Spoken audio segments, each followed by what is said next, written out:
My name is Hussain Manawer. I'm a poet from Ilford, was born in Newham in East London.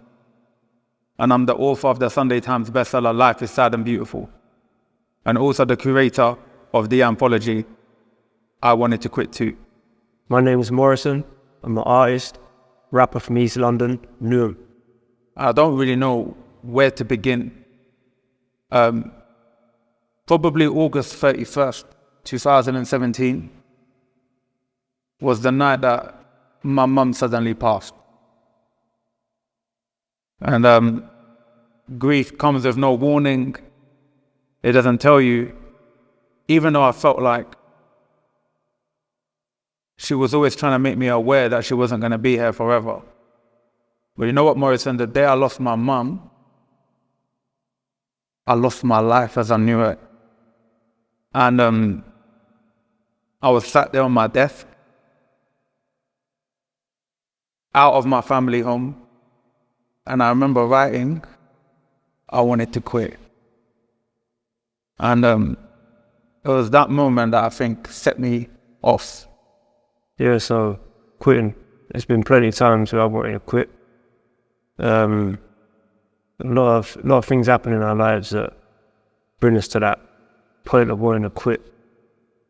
And them feelings are from situations around us and what we're going through. You know, I think when I think of quitting, I think there was many times I actually did. Mm-hmm. And it was things that society was confronting me with. Why you're not married was top tier, yeah, especially in my community. And then so many other things off the back of it. And I guess when I say quit, I feel like just really giving up and having self-sabotage and destroying everything around me, the love that I had around me. It's got to points in my life where things ain't going well for me. Everything seems to be going wrong. And you resort to, law of attraction almost. So, okay, let me try to think positive, change my mindset rather than get myself into a negative state of mind. Because once you've got bad luck, it keeps going. When it rains, it pours almost, you know what I mean? So I've tried to change my state of mind and the way I thought to try to get me out of this bad luck, this bad run I've been having, do you know what I mean? So I kind of use the law of attraction to try steer me back on a better path, and change the way I thought and the way I approached life, but then things still didn't get better. So you start then thinking what you did wrong. You question yourself. You're not going into a state of mind where you feel that things ain't meant to go well for you, almost like you start doubting yourself, you know. Then when you think they can't get worse, they do get worse. You know, when you think you've hit rock bottom, you weren't at rock bottom. You know, something else happens and it gets worse. And you almost start losing faith, start losing hope, and start running out of ideas to break that bad run that you're having, that negative situation you're in your life, or whatever bad path you're going down at that time. So you try to stay positive, you try to change your mind, but you're still going through some stuff, and you still feel like nothing ain't going well. You know, and you start running out of ideas, you know, and that's when the thoughts of would it be easier to quit, do you know what I mean, rather than push, because the kind of stress we take on and the kind of weight we hold on our shoulders will make anyone question what they're doing is worth it. And is it worth it? Is it worth it to keep pushing? And you then start to understand why some people put an end to it. Do you know what I mean? Almost like suicide. I used to always tell myself, you know, that's the easier way out.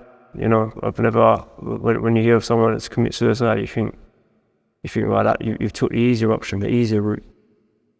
But I understand it. That's what makes you then start to understand quitting. You know, sometimes people just lose faith and there's nothing to live for, and they've lost their guidance, they've lost hope, once that's all lost, I suppose, it would put anyone in a bad place.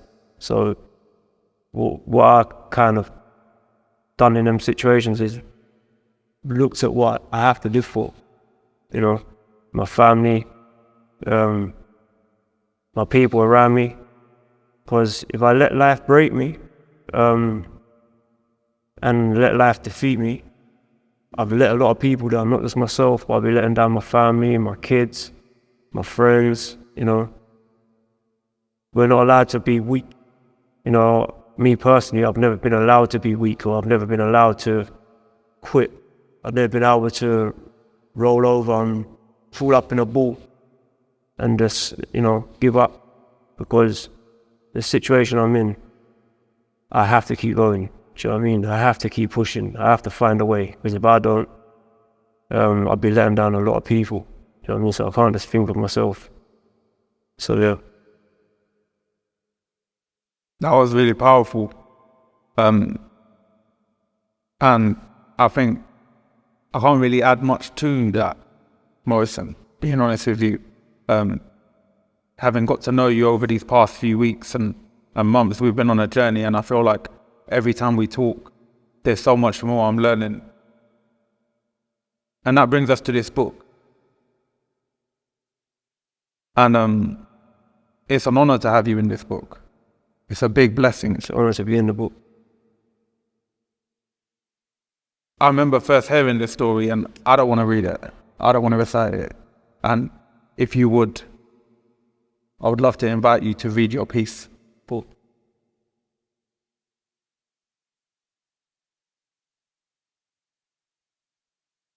The Farewell Cuddle. Growing up as 4 brothers and 1 sister, we'd argue and fight as all siblings would, all the time. And there was a period where I hadn't seen my brother Stevo for a while. A week before Father's Day, 2020, I messaged him to meet. He came to my house, pulled up on the drive, music blaring, banging on my door. I told him keep the noise down and meet me in the park around the corner. Just me and him. We walked around the park for 2 hours, cleared the air.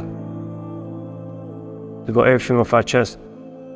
We spoke about our childhood, about our lives, and everything that we'd been through, and why we felt unappreciated by each other. We covered everything. I told him I was going to help him with his music, and I was going to pay for his rehab. I also told him, you're powerful and capable. When you go rehab, you're going to come out and I'm going to help you get a record deal. He's a good artist. He's an entertainer. He's more for the cameras than I am.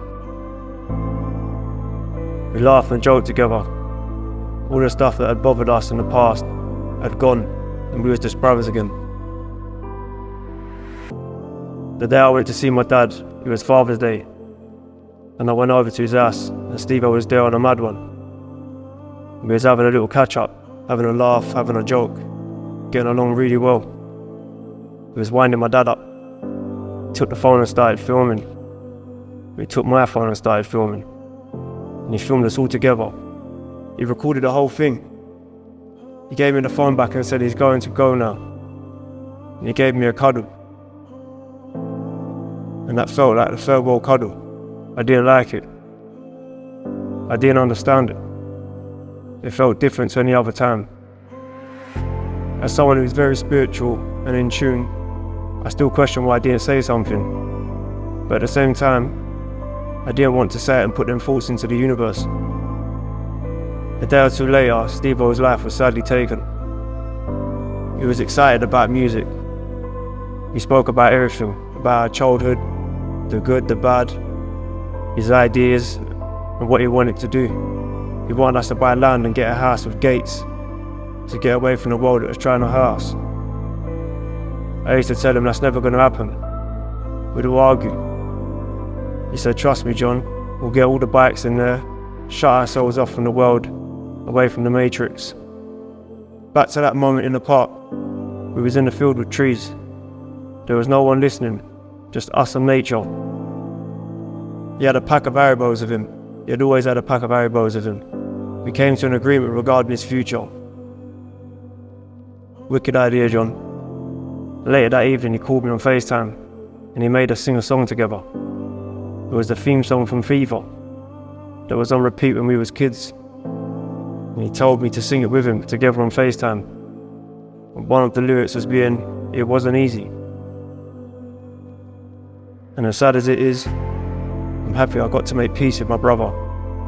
If it wasn't for that, I don't think I'd be strong enough to make it through. It made the grieving process that little bit easier. Rest in peace, Stevo. Rest in peace, Stevo. Now brother, it just took me, I don't know, man, I think, just on behalf of everyone here, thank you.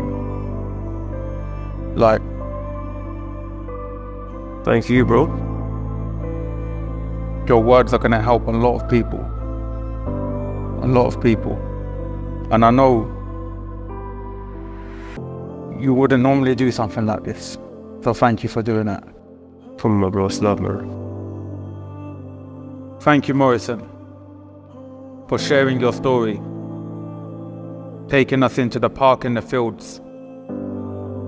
A moment so special, full of love, a bond unbreakable and real. Thank you for sharing a piece of your heart and mind. Thank you for letting me be a part of this football.